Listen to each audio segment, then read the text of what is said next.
Hey everybody, welcome back to the Quest for the Bestest. It's the podcast where once a year, us Backlot boys review every single Best Picture nominee. We are on the second out of 10 films for our yearly quest to watch every single Best Picture nominee, as we've already seen every single Best Picture winner.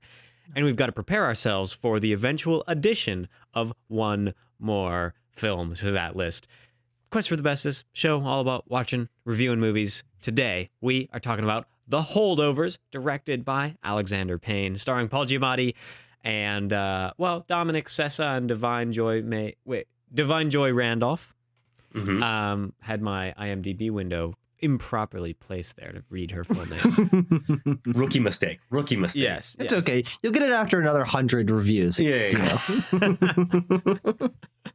Well, I am excited to talk about this film. But first, we need to remind you of what we talked about last episode, because we kicked things off for the 2024 films with Yorgos Lanthimos' Poor Things. And that film got a 8.7 out of 10 to go at the number one spot on our list. Yeah. So, And there it shall stay, right, guys? We'll Right. see. We will Right. wait and see. Well, it's a hard score to beat, in all honesty. 8.7. 8.7. I wasn't listening. I was told to move my microphone, and I got It would be a little higher if maybe someone wasn't so middling on it, but I digress. You know, it's really hard to tell these things, and that it's all in the past. Really. I don't use Letterboxd enough to rate this movie higher. I That's think fair. Is the bottom You know what? line. That's fine. That's fine. you, dear viewer, can find out more about what we thought about Poor Things by watching the review with the little card in the corner. And now, I would like to hear a little featured comment from one reporter, Abram Buhner. Now, here's what's interesting in today's comment. We are going back to the old BLB channel. Ooh, fun. We're going back to BLB archives because, of course, we have 10 films to review, but not 10 weeks between nominations and the ceremony. No, yeah. So we stack these. That's So we can't go to a comment from Poor Things just yet. Not just yet. but we can go to a comment from The Greatest Show on Earth. Wow. Similar movies. Right. Oh. Interestingly enough, we do not post on our old channel BLB archives No. where a lot of the Quest is housed, but people are still watching these videos constantly, and they're Absolutely. always leaving comments on them. Yes. Uh-huh. Frankly, more so than modern Quest videos. Yes. Oh, Bucks up with that. That's too bad. Oldies and goodies. Yeah. I've got a comment here that simply comes from somebody whose name is a period. That's Now, interesting. I'm Okay, not that's wearing my good. glasses, so before I get accused by the rest of the cast for No, once it's right. again going out of frame, Uh-huh. I'm going to have to go out of frame to read the comment. Make sure also- you take your mic with you. Yeah. Well, God forbid I was more than 2 inches away from the microphone. Hold on. Period says the following. He gets so belligerent with us when we ask him to improve the quality of our recordings. Read the comment. Period says the following. I agree with you guys' opinion on The Greatest Show on Earth. In my opinion, I both love and hate the movie, but it's probably one of the most confusing movies ever made and that I've seen. It's a, quote, all over the place movie because of the amounts of problems I have with it. And I'm going to read out the problems here. Okay, We read have it. 4 issues coming from period. Numbered list. Number 1, subplot of Buttons felt like it was from another movie. Buttons the 2, Clown, portrayed by Jimmy Stewart. Uh-huh. Yes. James Stewart, please. Sorry. Best part of that movie. 2, the overwhelming and confusing love story. Fair. 3, the running time should have been cut down to simply 2 hours. Okay. And 4, the bad guys taking down Brad's circus are pointless. Sure. Okay. I remember the clown. I remember the train crash. I Uh-huh. don't remember a single other thing about this movie. I remember that movies are dreams that you never forget. No, close enough. Close. Oh, boy. Thank you for the comment, regardless Yeah. of our memory of that film. Slightly fond memories of that film. I like that movie.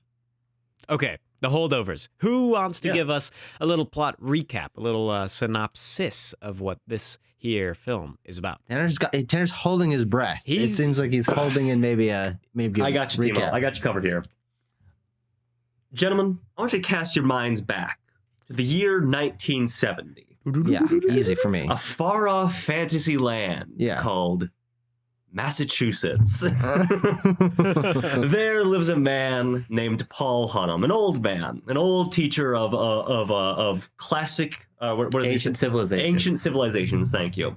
And he is a professor at a private high school named Barton. Okay? Yeah, he's a Barton man. Yeah, he's a Barton man. And would you know it, it's Christmas time in Barton Land, and everyone's going home except for a select few number of students. And Paul Hunnam has been put in charge of making sure these students are safe and looked after over the holiday break. They are known as the Holdovers. Yeah.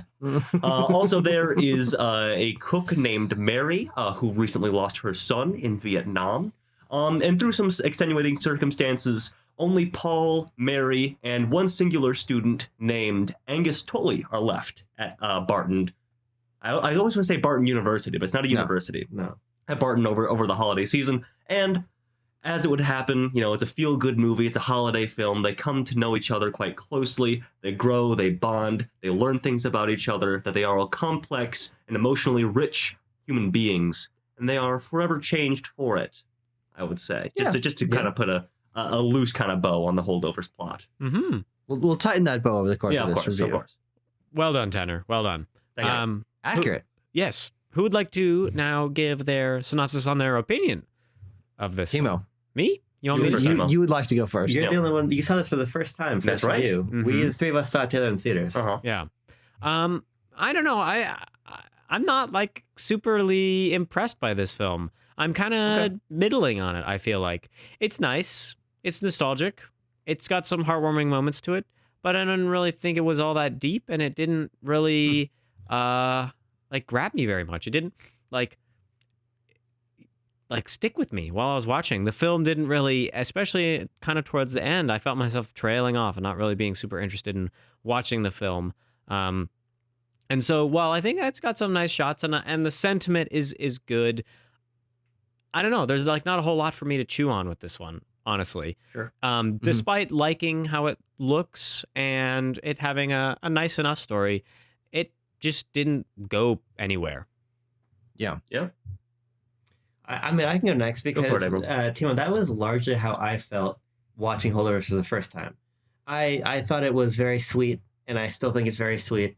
And I was particularly moved by Dominic Sessa's performance, as I still am. But I didn't really find much to grab onto after that first viewing. Mm-hmm. After the second viewing, I liked the film significantly more. In the moment, Sure. I think getting some distance from it, I still like it more after a second watch. But I might be just a little bit closer to Timo in that I still think that this is a great film. I think that what it does so effectively is it really just... It's like this earnestness bomb. It just explodes earnestness on you, and you can't escape it. Sure. You're gonna get hit by earnestness shrapnel. We're at the Trinity test for the earnestness bomb. Yes. We got our goggles strapped on. We're watching from the bunker. And Timo was actually outside the bunker. Yeah. It obliterated him, and he... I think that specifically Paul Giamatti and Dominic Sessa are very lovable. Yeah. I think that Da'vine Joy Randolph is also the presumed frontrunner for supporting actress, as we'll get to. But I do think she's a little bit underserved by the narrative, frankly. And so I think that I love being in the world of the Holdovers while I'm watching the Holdovers. And by that lens, on a plot level, on a feeling level, I think it's basically unimpeachable. Yeah. But I think that where I find common ground with Timo is I don't find this film particularly profound in any way. Okay. Although I'm not necessarily sure that it's trying to be. I think, frankly, and I mean this both as someone as a criticism, but really just as a summation of what I think the goals of the film are. I think that the Holdovers aims low and it hits its mark. Sure. In that it's not trying to be particularly grand or, in my opinion, particularly deep, but it's trying to be very sweet and warm and sort of obviously nostalgic if you're not 23. Yes, right? Sure. Yes, really, the 70s nostalgia is a strong creative choice throughout. Right. But for me, I like being in the moment of it. But outside of the moment of the Holdovers, I think it might I might be a little bit colder on it. Okay. Yeah, I mean, what's so fascinating about the Holdovers is that we get so few movies like this nowadays that it almost feels like, well, it must be missing things then. It's like, where are the deeper themes? Where's the more intricate camera work and crazy ideas? But I think why this movie succeeds for me, even though it isn't in a style that I traditionally gravitate towards, this is just a drama about people. There's nothing crazy about it. These are people leading particularly average lives in average situations, learning about each other. it commits to that style and tone so hard though that I'm like, yeah, this is basically the perfect version of what you're going for, and that is why I'm really happy this movie gets nominated for Best Picture. It shows the breadth of the film industry, especially like coming from someone like Alexander Payne, who is willing to make a movie in a style and succeed very well in it that is not like what we see in films otherwise nowadays. And I just think it's a fantastic movie. I mean, I agree that it's not particularly deep, but I also think the fact that it is so good at what it does makes this the greatest Holdovers that there could be. It's not what I like out of all my favorite movies, which is going crazy and having tons and tons of themes to dig through. Though I do think there are some. I think this is just a fantastic movie all around. Shot well, written well, acted well, directed well. It's like yada yada yada. Yeah, it's not like blowing me out of my socks off, but it's blowing my socks comfortably warm by the fire. Yes, true. Tucker, I agree completely. Basically, I think this film is it's a warm hug, and what is particularly impressive about it is that committal to being such a time capsule film, and how it succeeds in so many regards. But yeah, then again, going back to what Abram said, in being so effortlessly earnest in its pursuits of human drama, because a lot of times, and I'm not sure how I feel about this criticism, there are certain drama films that are released today where sometimes a criticism is, oh, it feels emotionally manipulative. And I'm like, my brother in Christ, that's movies. Anyway, but regardless, I don't think you can levy that criticism at a film like The Holdovers because it feels so real, so genuine. Yeah, genuine, yes. The dynamics of these characters, the way that the actors portray them, it's like, yeah, those are actual people doing that. Exactly. Like, nothing is over the top, nothing is ridiculous. It's like, yeah, these are real scenarios. And one element I think that obviously makes this film stand out is its nostalgia bait. Starting off with that classic Universal logo and having the a newly made like classic retro Focus Features logo. Exactly. Yeah. And I just want to quickly talk about my attachment or disattachment to the nostalgia, because obviously none of us were alive then, and it feels. Well, I was. Well, it feels very different because of that. But I do actually have an element of my life that allows me to attach to this 70s era nostalgia that the rest of you don't share, which is that my father, obviously most of our parents grew up around that era. Yeah. My father specifically did. We did the math last night. He would have been in high school in 1969, 1970 at the time that this movie's taking place. And he has based a lot of his career around sharing nostalgia for the time period he grew up in the snowy Midwest with other people. He has a show called Wonder Bread Years, which is a one-man show, and he throws up a slideshow of pictures from his childhood and Christmases and his family members, and he talks about what it was like being a kid growing up in the 60s and 70s. And so I've seen that so many times and heard the songs that are playing from over his slideshow and seeing the picture of what his grandma looked like in the 1970s and what it was like riding a bike and going to school and doing a lot of things. So I have a sort of like in the back of my head nostalgia for this, that watching a movie that has this specific film grain and outfits and wintry feeling, it's recapturing my childhood or my dad's childhood through my childhood. And it's a really bizarre connection that a film has never evoked in me. And I think that might be a specific reason why this one sticks to me a little bit more personally, is I do have a nostalgia for the 70s. Right. I think in a way that a lot of people do just have like an attachment to a bygone era of Americana. Obviously, that's something that I think that Alexander Payne explores a lot in his films. Yeah. He is maybe one of the. He's quite a celebrated American filmmaker. I'll say I would say one of the most celebrated, but there's a long list. There's a long list. But anyway, point being that obviously he has a lot of nostalgia for this time as well, and this comes from a place where it really feels like returning to basics, like just filmmaking fundamentals, not in even like a way that's like a modern filmmaking fundamentals, but a filmmaking fundamentals from decades ago. I've heard anecdotes about the technical aspects of this film, like all of the audio was recorded in mono instead of stereo to give it that like it is nostalgic past a skin level, at that point. Mhm. It is multiple aspects. Nearly every aspect of this film is cherry-picked and refined to a way that makes it feel of the era. Sure. And it's really, really impressive. I just really want to drive that home, is how committed he is to making this film feel like something from, his childhood, essentially. I'm curious to actually pose a question to you guys about this, because this is not, as you're talking about this sort of commitment to the period beyond an aesthetic. Mm-hmm. We're also talking about this idea of it aiming lower, Sure. and Well, you were. I was, but even you guys are echoing this Of course, idea sure. of it's not going the distance in theme, it's not going the distance in these areas. Yeah. Uh-huh. I'm curious what we make of this as a Best Picture winner or nominee. And I'm curious what you guys think about this, because yes, it's impressive that's how the film was made, Mhm. but I feel like, and part of the reason that even though I enjoyed this more is still remains closer to the bottom of my nominee list, Sure. is because I feel like The Holdovers lacks the ambition Sure. and the sort of boundary pushing of Absolutely. a film like Poor Things or Oppenheimer, Yeah. for Mhm. example. Yeah. Do you think that this really holds it back in your mind in the context of this conversation? Sure. You mean like as Hmm. because I've heard this criticism elsewhere that it's somewhat of a backwards facing movie. It's not even that I think it's Yeah. backwards facing. It's more that I just think that when it's being put up against these films that are a lot more visionary Sure, I see filmic what you mean. achievements, The Oh, I see what you Holdovers mean. is very intentionally not that. Yeah.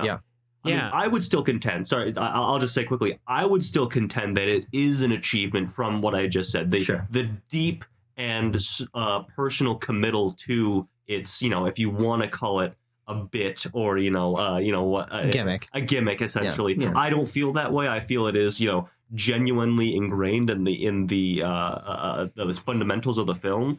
But I mean, that's what I would say, is that it is an achievement in that regard. But what are your guys' thoughts? Well, to me, it kind of, the film, I think, has a certain level of subtlety to it. It is a subtlistic film, in that our performances are also realism. I think everything is so grounded in realism that it comes off as appearing very normal. I think that you are exactly right, Tanner, that this achievement in replicating the feeling of these movies from the 70s, that this feels like it was shot in that way, and like the way that your frames are and the edit is also consistent with how a 70s movie would have been made. So that is an achievement, but I think that Abram is also right in that it does kind of lessen the potential, I guess, of the film. Because what is the potential of a movie like Oppenheimer? It promises a lot. Oppenheimer has a huge amount of potential in it. And this one, I think, doesn't necessarily promise all that potential. What it does promise is this emotional core of the story. And that is where I think that the excellent parts of the film shine. Our acting is really good and like servicing that emotional core. But I almost wanted to be emotionally manipulated more. This movie wasn't like making me feel an intense way. I didn't really feel like the intensity of this film. It's kind of like a fireplace that is burned down for a couple of hours, but it's still very warm. Yeah, that's a good idea. Yeah. But it isn't like roaring, and it isn't, in other movies, you get like stabbed in the heart with the emotion. And this movie has emotions that are worthy of that kind of like intense feeling, but there was a barrier or something between those feelings like coming across. I felt like I was supposed to be feeling them and not feeling them. That's very interesting. To quickly respond to what your point about how do we feel about this as a Best Picture nominee, which is I think what you meant is I love that this movie is a nominee. I would strongly dislike for it to be a winner. And I think that it being in the 10 film cast shows that in the modern day, someone can, with modern technology, recreate something and have it stand out and be very different and have amazing performances. It hits a lot of the nominations in smaller category places. Like, I wanted to see Dominic Sessa nominated. I would love to see Paul Giamatti win, and Alexander Payne directed very well, all those things. So it's a deserved Best Picture nominee, but I would really dislike it to be a winner because I think that it doesn't represent modern filmmaking in the way that when you look, if this won Best Picture and you looked at the lineup of Best Picture winners in the 2020s, you'd be like, that does not represent especially modern coming off filmmaking. the back of like everything everywhere all at once. Yes, and against something like Barbie and Oppenheimer that are very much of the time. And I think it's very interesting to think about how we've had relatively few simple movies win, though actually in the 2020s we have had two in Nomadland and Coda, and I think both of those are, even though I think maybe I like Holdovers both and better than both of those, those I think feel more modern in the way that Nomadland is talking about a very modern idea of nomadic people, that and Fern having lost her job from Amazon. Like, these are themes that are very current and modern, and same with Coda and talking about modern jobs and the struggles of people that are deaf, and that's something very represents the current culture in terms of representing minorities. This is not that. This is a 70s movie, and it's about 70s people in the 70s, and it looks like a 70s movie. And even though it fits into that same like simple, not extravagant category that other recent Best Picture winners have, I think that this would be an unfortunate Best Picture winner because it does not represent in almost any way the current era. I think that's what makes the movie so good, but it's what would make it a poor Best Picture winner. I want to tie what you're saying back to what Timo was saying about sort of the emotional core of the film. Sure. Because I think that when I reflect on Nomadland, I think I'm actually a lot more positive on it now than I was at the time, because I feel like the merger of narrative and nonfiction storytelling in Nomadland was such a distinct statement at the time, and I feel like its prescience has only grown, and I feel like it was quite a prophetic winner in that I think it's only gained more meaning and become more interesting of an artistic work in the time since. I think that The Holdovers, by contrast, is designed to not only never have that happen, to always be this sort of unmoving moment in time you can return to. But I agree with Timo. I do think that it very intentionally operates in a pretty narrow emotional band. Now, I don't mean this in a particularly critical way, to be honest.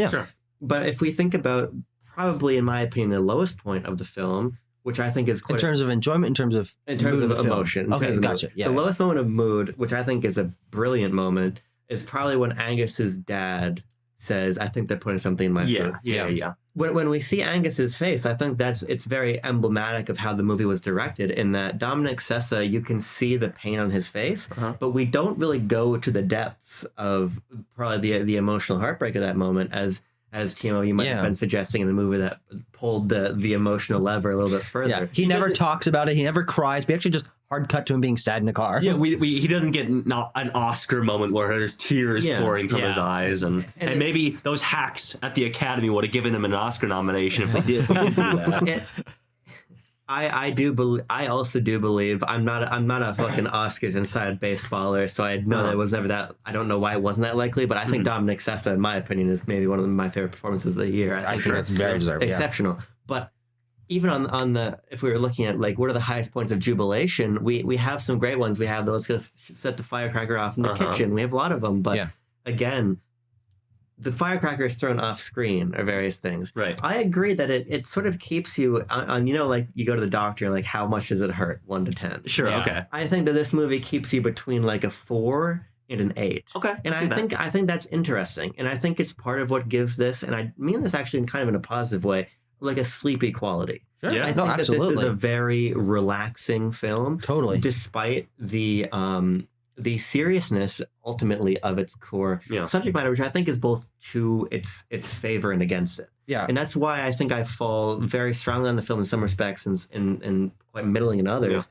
Just in that I do feel like the film's commentary on the changing world, or the yearning for this moment in American culture, is not particularly well thought out. I'm not sure it necessarily has a yearning for that moment, just this is what that moment was. Like, this doesn't feel like, oh, that was a better time necessarily. Because there's like no commentary on modern culture at all. If we want to get into the thing, because I was going to say we should talk about, like, Paul Giamatti and Dominic Sessa and Da'vine Joy Randolph. Like, I was going to say we should maybe put a pin in the theme stuff and come back to it at the end, because we talked about this film as like in the Best Picture meta already at the very top of the episode. I was going to read out the noms. We can talk about the movie, The Holdovers. You don't have to say it was. Just do it. Okay.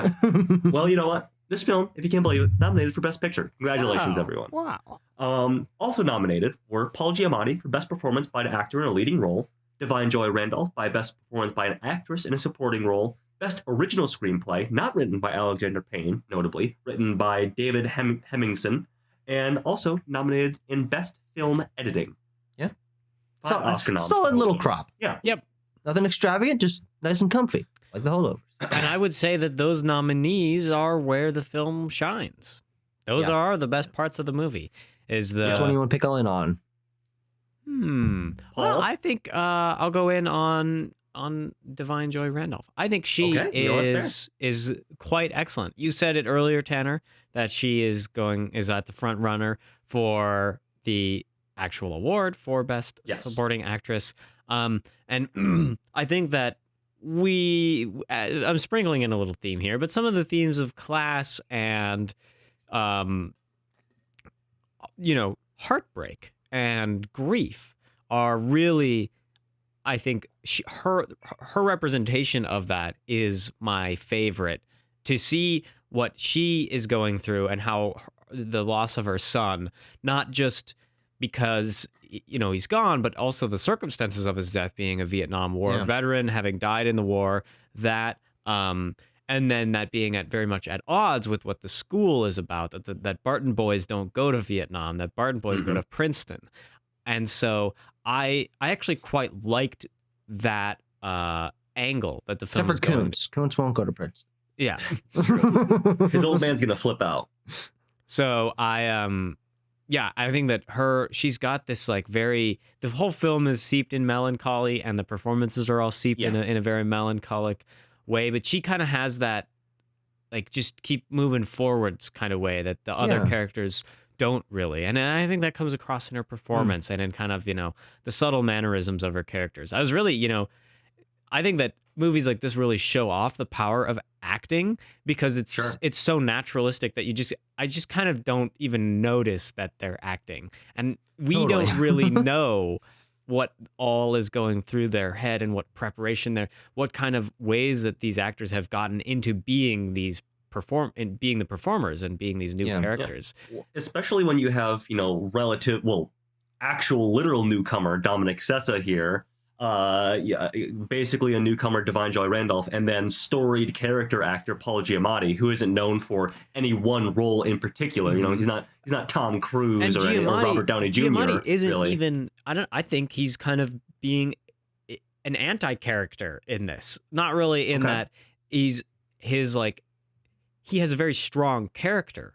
Paul, what's the last name? Paul Hunnam. Yeah, Hunnam is has all these personality traits, and we get to know him very well throughout the film, but the way that he is performed is not outsized. He's a curmudgeon and he's an asshole, but he's not he's not comical about it. I think that that's actually something that I really like about this film is how just perfectly tuned to real life these people are, and in a very northeastern, not really ever gonna say exactly what's going on kind of way. That is Well, Barton men don't lie. that's true. But I think you make a good point about the very naturalistic acting here, and I would say that all of your compliments and analysis of where this movie shines brightest, I would say does land on Da'vine Joy Randolph's performance, because she is the one that doesn't get the moments to have funny lines or to have anything crazy happen. She's in the background smoking a cigarette, making a glance, and her performance is so natural. Her delivery and her the mannerisms that she has, and she always takes a beat between responding, that I think really allows this film its relaxed nature, and also its balance between her being a character that has her situation has the most grief, has the most pain behind it compared to the other two characters, but she also is the character, as you were saying, Timo, with the most hope and determination, and the best ability to reconcile with others and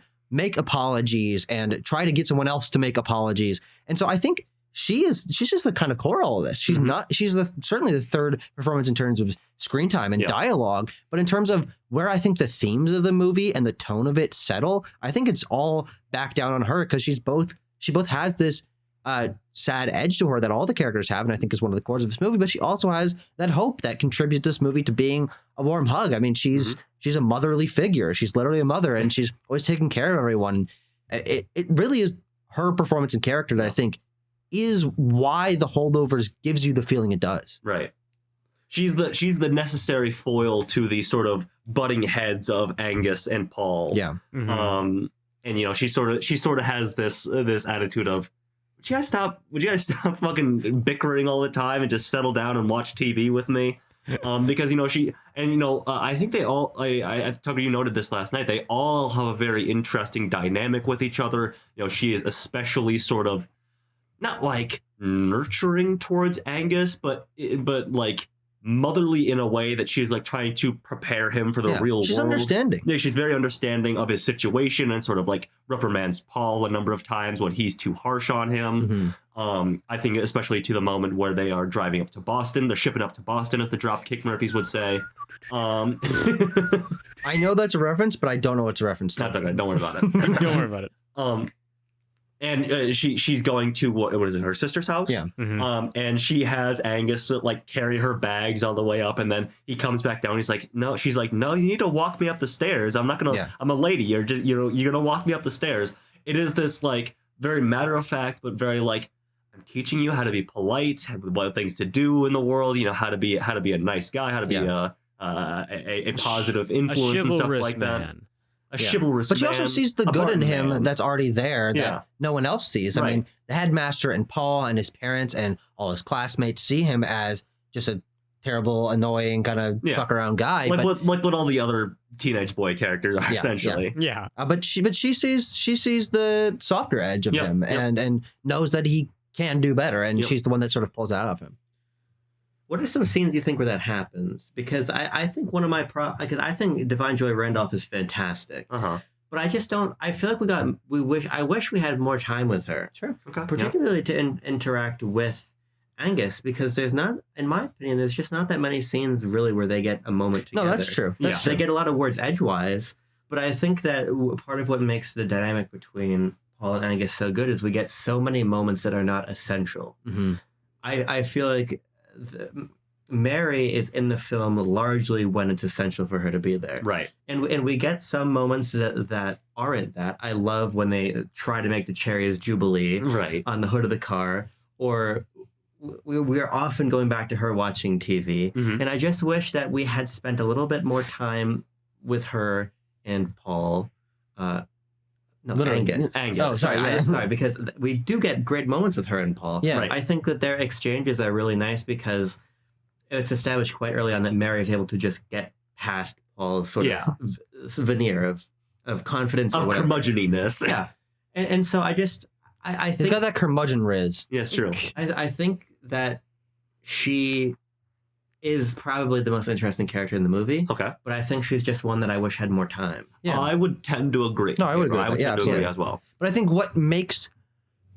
what makes this movie work is I still feel like she's always a constant presence, even Sure. when she's not on screen. All three of them, I think, screen time wise, are pretty imbalanced. Yeah. But when I think of the Holdovers, I don't think Paul Giamatti. I think the three of them together, Yeah. whether that's them walking together out of the party at the Yeah. end, or the three of them in the car together. It is their trio dynamic, and it literally is imbalanced. But in my mind, I'm like, no, this is a nice, perfect harmony. And I think it's maybe because the learning more about the two of them is maybe the more difficult route to take in terms of Angus and Paul are characters that aren't as like what you'd usually see. I mean, she's a grieving mother who's lost her child, and not to say that that's like a tired archetype, but it's one that I've seen plenty of times, and I can make some assumptions. So, Sure. but when I'm learning more about Paul's history, I'm like, I've never seen a movie centered around a middle-aged classics teacher other than Indiana Jones.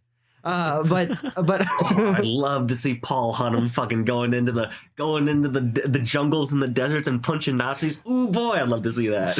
yeah. But I also think that in terms of your point of where were the scenes that of Mary and Angus, you're right. There aren't that many, but I think that I feel that they are present, or I feel the understanding of the way that she's feeling towards Angus and their dynamic, because she's always referencing him. Whenever she and Paul are together, they're almost always talking about Angus and how he can, how she doesn't tell this to Angus directly, but she tells Paul, I see this side of him. You need to be nicer to him. Mhm. He has this edge to him that can grow if we allow ourselves to see past the bullshit and nurture it.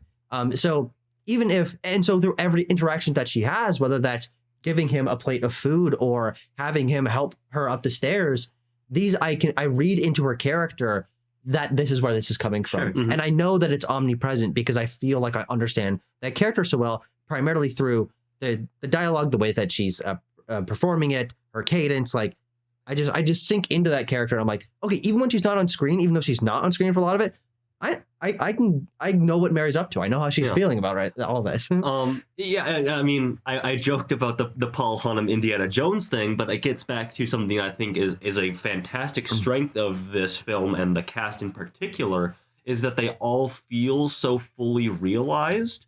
And also so enthralling as like emotional chess pieces, essentially, that I could see them in any scenario. Yeah. I joked last night that I'd love to see the Holdovers summer vacation, the Holdovers European vacation, the Holdovers go to space, I think was Tucker's one of the Tucker's. It's like, unironically, I'd love to see more of these characters in any scenario, really. Because I think that the dynamic between them is so interesting. And not even that it's so complex. It's just that, like, these are such charismatic performers in roles that are fine-tuned to them and their abilities.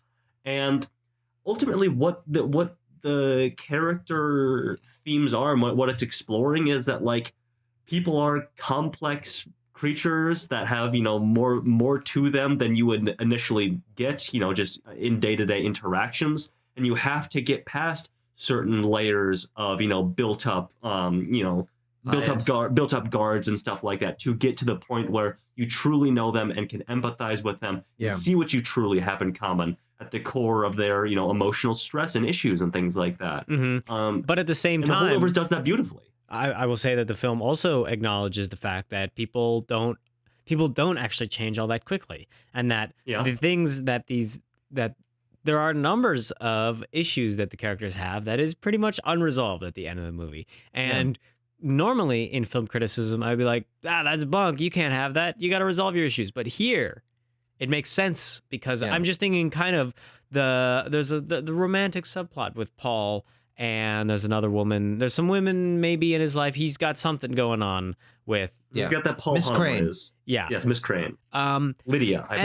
Lydia. Her name, we're good friends with her, so we can call her Lydia.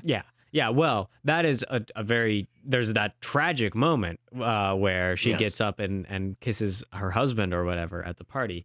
But the fact that the film chooses not to resolve this subplot, I think, is a smart choice because it kind of, it grounds us. It makes us real. You know, things don't resolve nicely at the end of the story in real life. Especially within, like, 13 days or whatever the course of this movie takes place over. Which I think is part of that tone. I mean, it is not in real time, but it's such a small period of time that you can understand that things have not changed drastically. But I know this is kind of ridiculous, but I want to push back in something you said about Holdovers in space.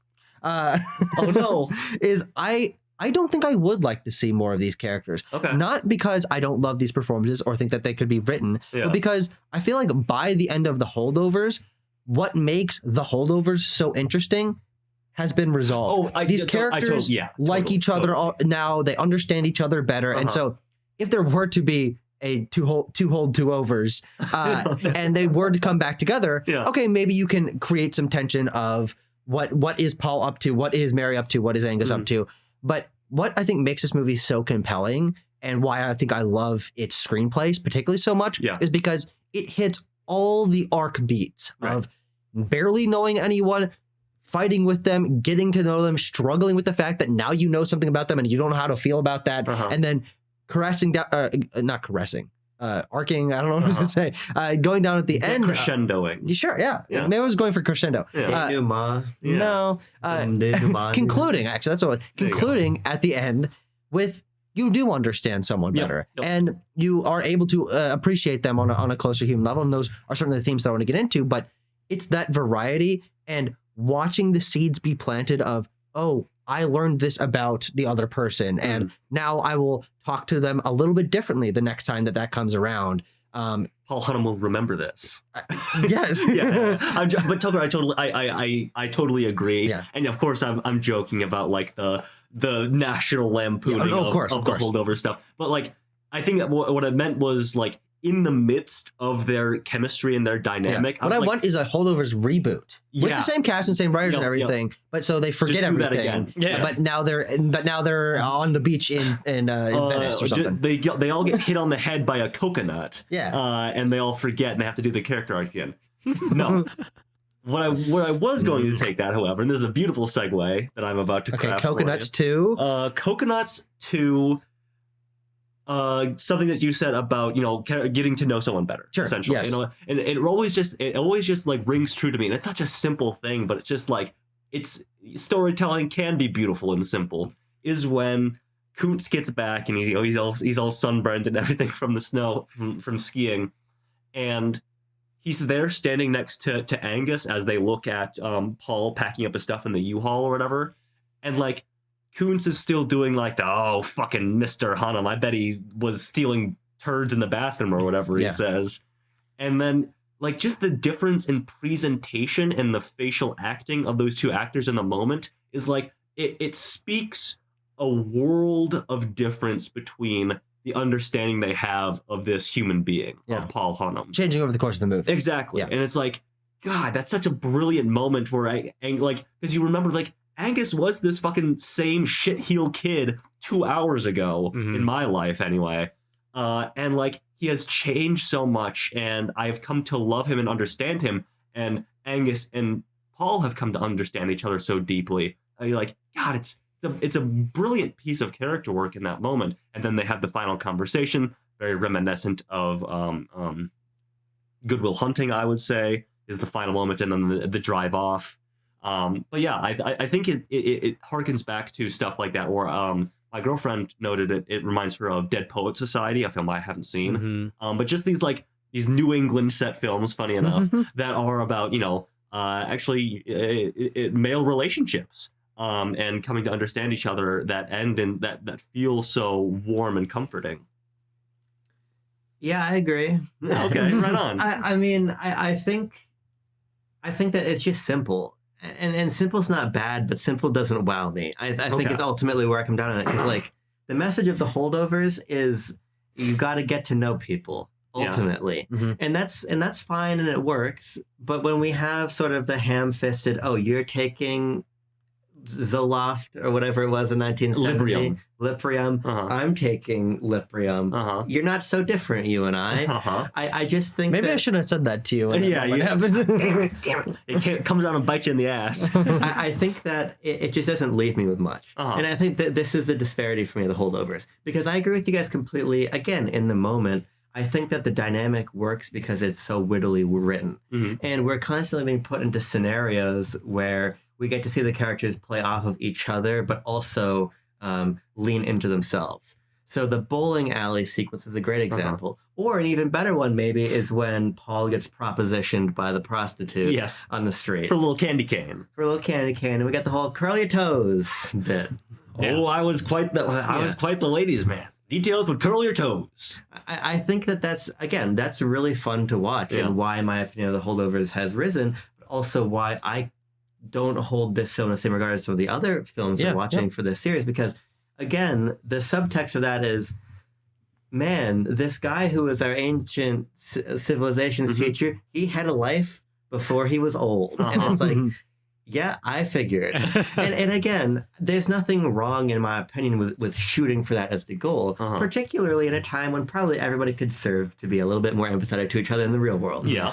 So I think that's fine, but I also feel like, yes, it nails a lot of these fundamental elements of character building and character writing. Yeah. But it's not thought-provoking for me in any way. Okay. And I don't think that that's necessarily the high watermark for a good film. Yeah. But again, it's the context we're putting these movies in. Sure, I get you. No, definitely. I think the reason why that simple of a premise does engage me is because it is simple, but it's also not something you see focused on and committed to this level in the modern day. Yeah. I mean, this is the kind of thing that we see out of like Ordinary People, which is 40 years old, 50 years old at this point. These are we don't really get these kind of movies, especially not ones that are released into theaters and getting these kind of awards anymore. And I don't feel like I learned anything from the Holdovers, but as I'm watching it, I'm like, this is and again, why I think this movie does not impress me, but still is, I think, one of the best movies I saw last year. Yeah. Is that it does its thing, and it does a thing that not many other movies are doing, and it does it so goddamn well. And especially, I think for me, I'm not impressed by the themes, but I'm impressed by the realism by which it's presented. I'm like, fair. I actually disagree about the Librium thing. I mean, it's like what, 5 seconds of screen time, so I don't feel it's necessary. Emphasis, there's not a conversation about that. We don't get a crash zoom or anything. But that's fair enough. But when I'm watching these characters bounce off one another and learn about things about each other, I'm like, this is just done so well and feels so believable that it gets across that message more so than other films. So which might include some of that of get to know other people and you know, maybe movie like Guardians of the Galaxy or something or the Suicide Squad. James Gunn is good at this. But the whole Bound family thing is kind of his bread and butter nowadays. Yeah, and I'd love to see his holdovers. Yeah. Maybe in the DCU. But those always also have all sorts of other nonsense going on. We saw a lot of big group dynamic things where people come together and find a family, but we never see them in this basic of a context, in this simple of a context, as empathetic of a context. It's so much easier to slot yourself into a group of people that is a mom who has lost her son, who's a chef at a school, a teenage kid around our age who's struggling with something, who has problems with his parents, and a teacher who we've all had the boring teacher. But now I think back to my other teachers that I might have found boring or annoying and think, like it makes me think about people. It doesn't make me think about myself because I feel like I already understood that I need to learn about other people to understand them. But I feel like I understand these people better, and just because it's so goddamn well written. I want to say something about our good friend Paul Giamatti, friend of the show, Paul Giamatti. Yes. Okay. I've expressed this to Tucker a couple of times. Are you just saying shit? I don't know. I'm just saying We something. don't know Paul Giamatti. No, We don't know. Sometimes we say that and we mean it. This time, he's just pulling out his ass. I've expressed this to Tucker a number of times, but I just want to say that Paul Giamatti in this movie has some kind of like magnetism to him that whenever he's on screen and he cracks a little smile as Paul Hunnam, I'm like, God damn, look at that guy. God, he's fucking acting up there. Look at him go. I love this guy. Like, I can't explain. Look at him throw that football. Look at him throw that football. Like, he is so lovable and so charming in this film that my brain almost can't wrap it around how much I love just seeing him do Paul things in Hunnam this is movie. destroying your vocabulary as we speak. He really is. From the inside out. Because I'm just like, look at him. He's such a fucking charming guy. Look at him go. Well, I think I'm going to try to put words to it because I agree with you. I think it's that Paul Hunnam's working on your vocabulary, but you're still in the clear. No, I haven't. But Paul Hunnam is trying. And I think this is an interesting mention of his character. He might be old and stuck in his ways, but he really is trying. Right, yeah. Whether in private, throwing the football, or in public when he's at the bar in the bowling alley. He is trying. Yeah. And I think the fact that Paul Giamatti conveys that there is this side of Paul that would like to be somebody different as than much who as he likes to put on airs of like, I'm the old hermit who smokes his pipe and I don't go into town and I just grade papers all day in my office. He's like, no, I have friends. I can be a cool guy. I can be a fun guy. I can get a Christmas tree. I can get a Christmas tree. And copies of Meditations by Marcus Aurelius. Yes. Yeah. Yeah. It's as simple as that for me. I Sure, think absolutely. I think that he brings a dimension to the character that you don't anticipate from Curmudgeon, who you expect to be standing in the corner, glowering all the time, but he is not doing that. Yeah. But also, it's just Paul Giamatti saying, like, daylight in the swamp, gentlemen. Yeah, he's so many good lines. Timo? Yeah, I mean, I enjoyed his performance a lot. He's got that, like, he's got the sadness to him, too, that, every once in a while brings up. Of course, there's a twist about his education towards the end of the film, but, you get these little peaks, and you're like, this guy's got to be deeply sad. And I think that comes through in the performance, and that is always something, like, he's so... There's like he's so sad, he's so lovable, and he's so dickish at the same time. It's like you get all three of those at once in a character, and it's like, that's very realistic. It's very human to be all of those three things at the same time. Yes. So I enjoyed it a lot. He's got lots of good moments, and it is perfect casting. I mean, what were they called? The students calling him at the beginning of the film? Walleye. Walleye. Oh yeah, Walleye. Yeah. So and I also want to put a spotlight on Dominic Sessa as well, just because. Yeah, I do. We talked about him a little bit earlier, but like the way that he's introduced when we get this sort of like cut to out of because we start on like a choir practice, but then we're basically on Paul for the beginning of the film, and then we go to like the dormitory hall or whatever, and it's the shitty 70s teenagers who are just like, hey man, where's my grass, man? Hey, where's you seen my skin mag, man? I was like, all right, these guys, okay. I've seen Dazed and Confused. I get it. I see what's going on here. Yeah, I recently rewatched Dazed and Confused also, so like, oh yeah, okay, 70s. Yeah. Man. And it knocked the whole entire table over. But it's kind of what I said earlier is that like he table gets table overs. He gets introduced alongside this gaggle of like shitheel teenagers or whatever, these shitheel 70s high school boys who are all, you know, they come from wealthy backgrounds and they've never really been told no, and their parents will they're just Westlake like boys. Yeah, they're what? That's the school that Timo and I went to. Oh, I see. I gotcha. I was like, no, Tucker, the school's name is Bart. No, but we went to a school full of guys like that. Yeah, absolutely. Like Timo Nelson. Yeah. But like, where's my weed, man? Where's my skin mag? But then there is such deep complexity to him, and to talk about Dominic Sessa's performance specifically, he has such this like, he does this little fucking smirk. God, he does. That's so fucking devilish and devious. I'm like, this guy. Especially when he like, you know, says some smart aleck comment or he's about to fuck with Paul in some way. I was like, this guy, I love this kid. This kid's great. Like, it transcends the like, oh, this fucking shitty teenager or whatever. And even then, it is fun to see them like walk around in a group of five or whatever when it's the teenagers and then the two younger kids too, the full group of holdovers, as it were. And then we get it pared down, and that's when we really dive into Angus's whole background with his father and everything, and why he maybe has such a pushy relationship with Paul, who's sort of like trying to impose upon him these lessons that sort of force himself to be a father figure, perhaps in a lot of ways, and why, you know, Angus doesn't really jive with that, let's say. Mm-hmm. Yeah. Yeah, I agree. I mean, I love when he has been caught using the phone, and then is taunted by Paul. And then he starts taunting him back with the threat of suspension. They're running through the hallways, and you see Dominic Sessa peeking out around corners. Great scene. He does like a random handspring in the middle of a chase for no reason. Yeah. It's great. And I think the whole crossing the Rubicon bit into him dislocating his shoulder is probably the funniest moment of the movie, in my opinion.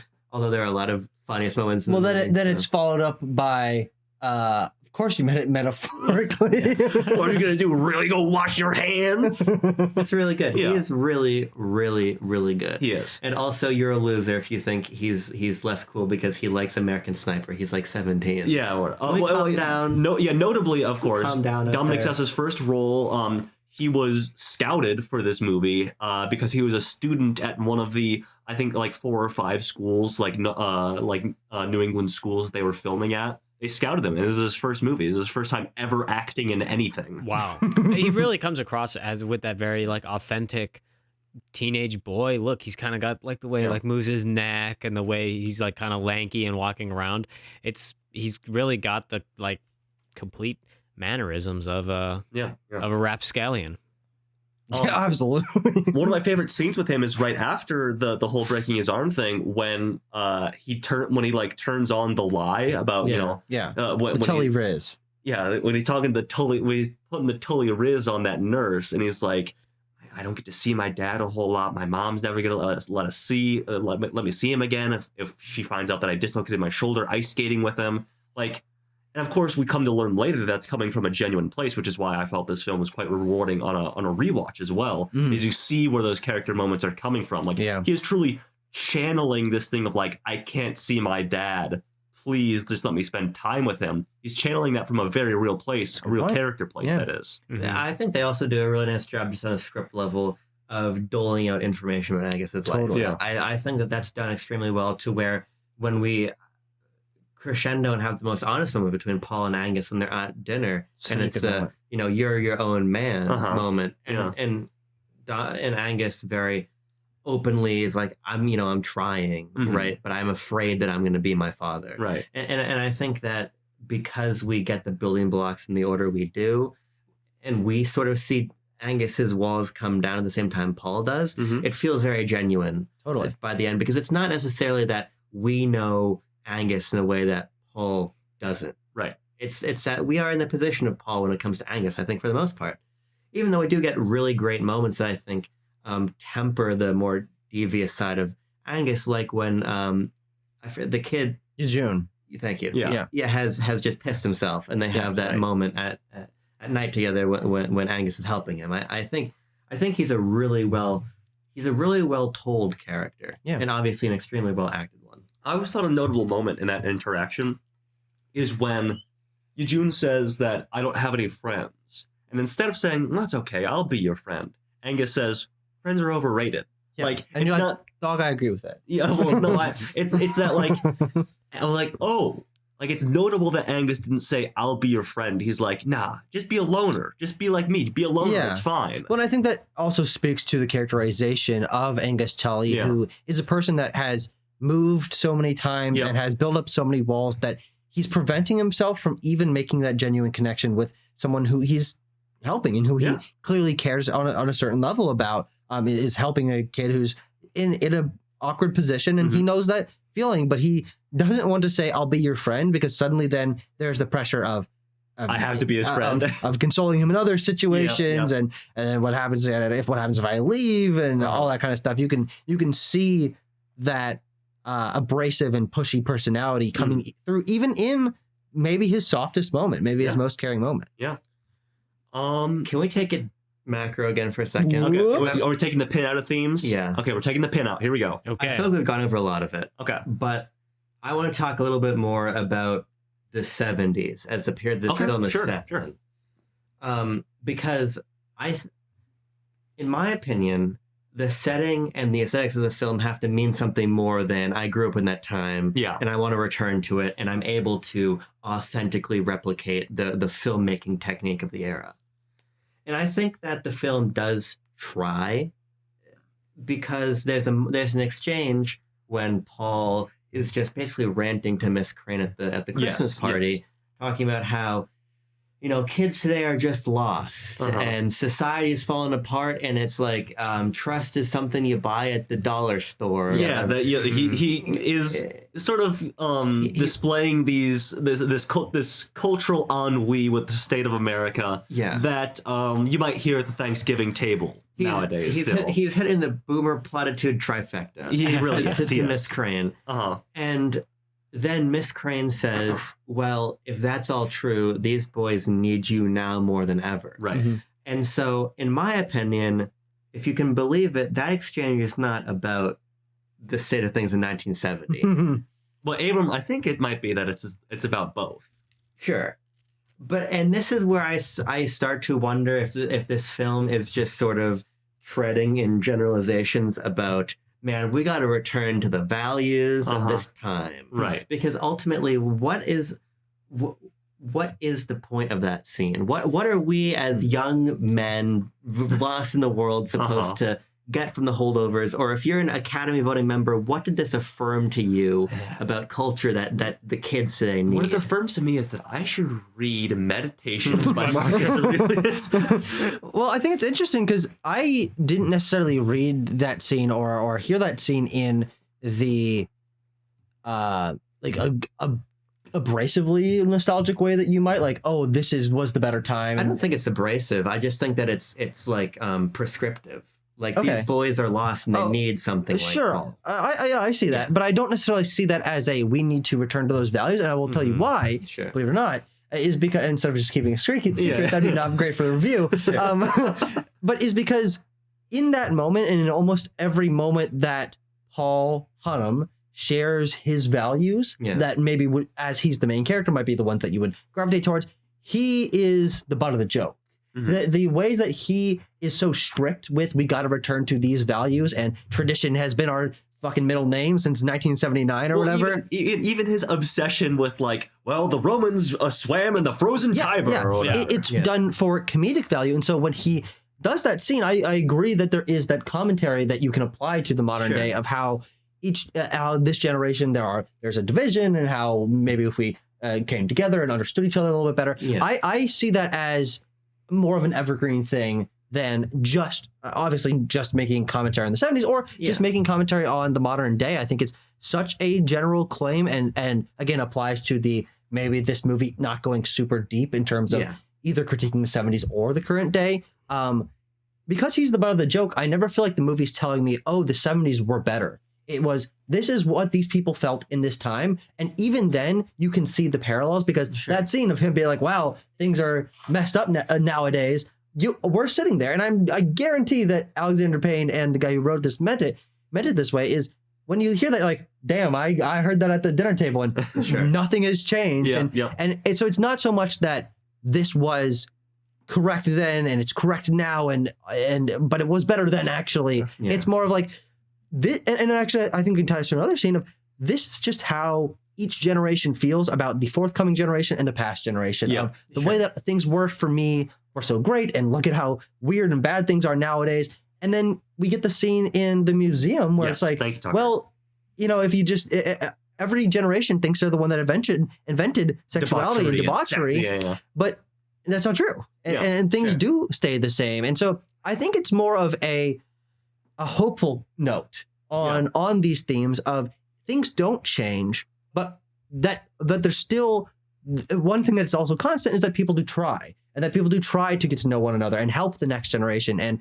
that's what I think the punctuation of that scene is Miss Crane saying, we need you now more than ever. It's not, we need Barton's strict values or the way that Paul or 70s values now more than ever. It's, we need to learn about each other now more than ever. We need to, at this point in time in people's lives, reach out to them and care for them instead of building up these walls. And I find that to be a very almost anti-nostalgic thing of there is this synergy between the past and the modern day. I mean, and the far past when there's like butt sex on the pot.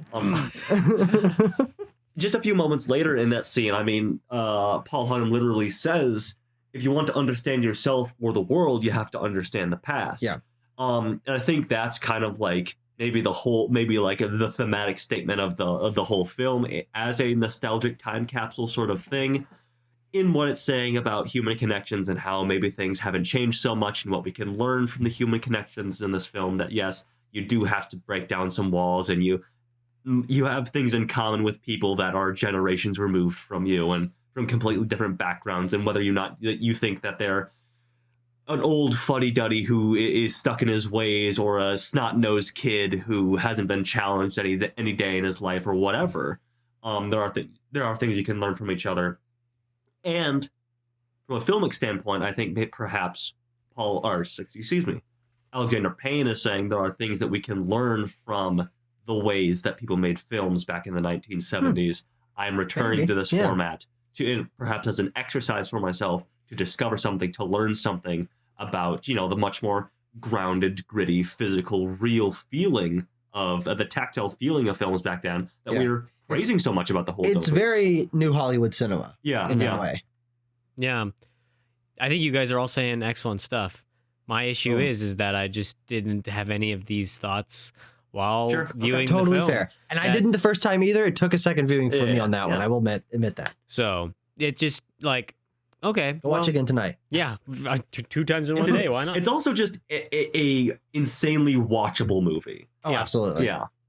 I mean, I hear what you guys are saying, but I just think that it's so general.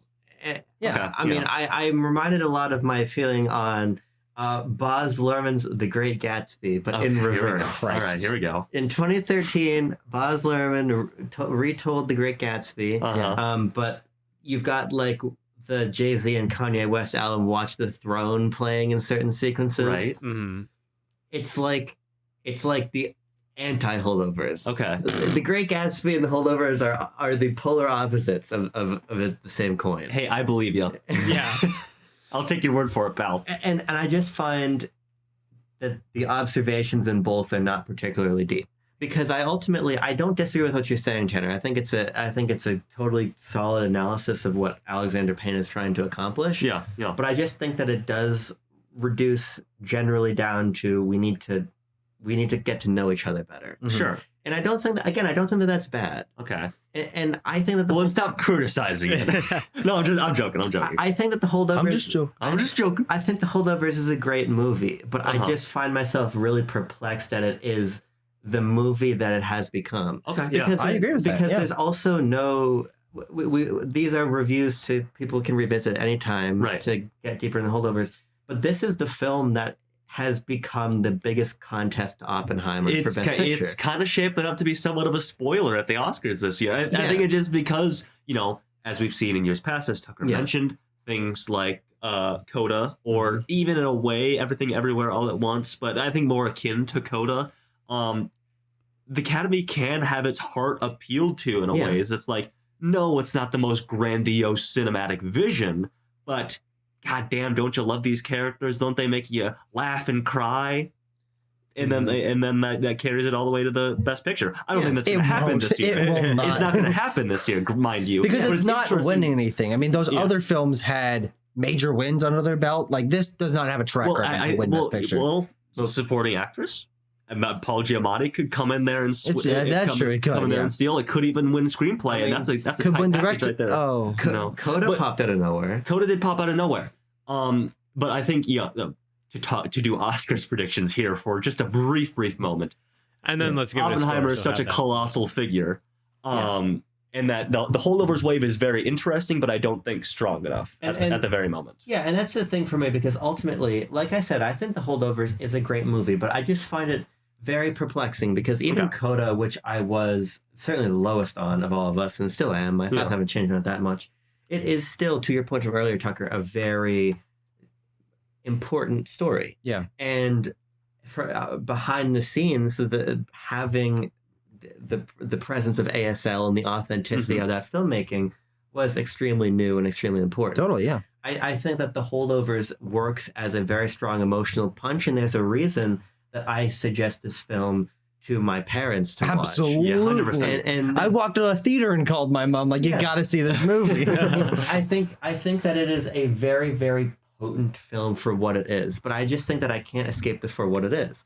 I think that this is a great movie. Yeah. I just think that we're putting it up against movies that are, in my opinion, towering. Even Poor Things, which I personally like a lot less than The Holdovers, I think is a much more exciting representation of what happened in film this year. Okay. Absolutely. I do want to say, final thing, because we were talking a little bit about filmmaking at the beginning. Yeah. Two of my the elements of this film that I think really sell its distinct style and make me as enraptured in it as I am is the score and the editing. I think are so lazy and meandering, and you got this clarinet piano score going on in the background, and we're getting a lot of establishing shots of soft snow falling. And the one choice that I think is very noticeable but does contribute to this lazy, meandering, very gentle tone is there's a lot of crossfades. Yep. Things will fade from one another instead of hard cutting, and it makes this film feel like you're plodding through like a 6 inches of snow, and you're not hearing your snow, the sounds of your footsteps. You're just hearing the soft crunch, and as you're like going through these scenes. And I think that combined with this soft clarinet piano score of this movie is just really intoxicating. And I didn't really feel that as much on the first watch, but watching again, I'm just sitting there like, this is really unique. Yeah. Like, man, this feels so different. It's the editing. Yeah. Nominated for Best Editing this year. Then I retract everything I've said about this feels like a weird editing nominee. On the second watch, great editing. There you go. I do think that it is. Also because the editing is a big part of why the comedy works in this movie, and this is one of the funniest fucking movies of the year. Every other line is so well done and so funny and filled with such crazy dumb words. I love it.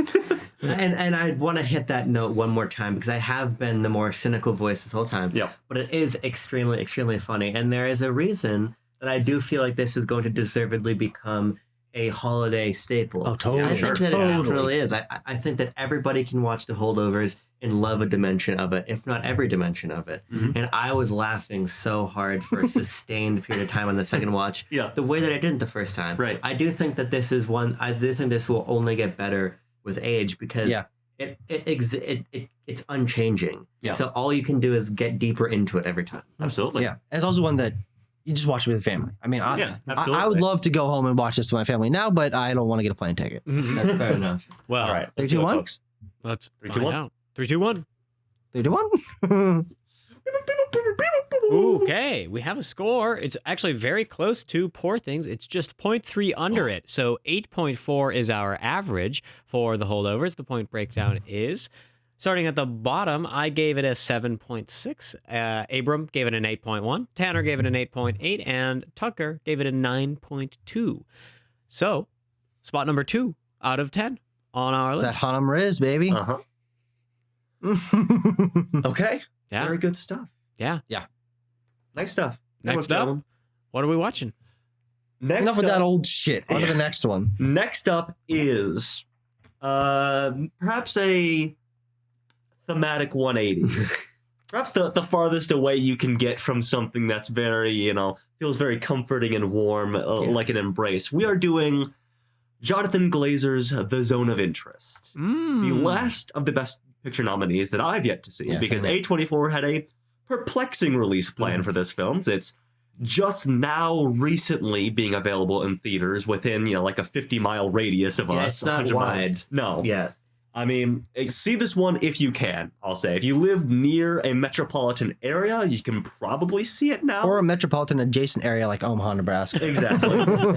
You can probably see it, but I know a lot of places also do like the Best Picture nominee rollout. But yes, I'm very interested and curious about this film. Timo, I you have already seen though. it, so I'm excited to rewatch this movie. Really excited to rewatch it and get some of that. Get it? Yeah. The nitty gritty. Because this is a film.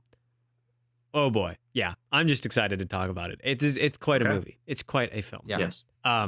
Yeah. You guys will not see. You will not see why I like this film so much.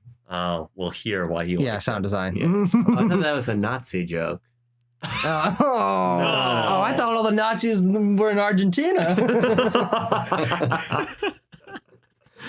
Nice. That was good. Actually, there's also one final thing Okay, that here I we go. want to mention. Yeah. And Timo, this is news to you, but it's very exciting to me. Is in just a couple of months, I will more than likely be working with Alexander Payne to assist him in some archive work for his next film. Excellent. Because I'm working at the UNL archives, and University of Nebraska Lincoln just happens to be the best place to get information about the Nebraska in the 1700s. Whoa! And that's what his next movie's about. No, in Nebraska in the 1700s. Or something like 1800s. I don't know. This is Yeah, all one of fucked up. those. Yeah, those are really close together. Some of those prehistoric times or Yeah. whatever. So thank you, So I'll get to- soon to be friend of the show, Alexander Payne, Yes. for making this film. In front of the show, my dad told me that they played charades together once or something. Huh? Like when I don't know. in grade school or something? They're both from Omaha. I know. Yeah. Do they graduate together or something? I don't know. I don't know. Well, So to be friend of the show. yeah. Yeah. Enough. I like to enough think holding everyone's over. a friend of the future friend of the show. Yeah, everyone is a future. I mean, friend of the show. my whole thing with Backlot Banter is if we discuss someone's movie, they're a friend of the show. What were you laughing at? You had a I really just think weird we should get to the outro. Timo's tried like Oh, 3 sorry. times. Go ahead, Timo. Enough holding over. You guys, let go of the episode. It's done. Stick around for next week when we talk about Zone of Interest.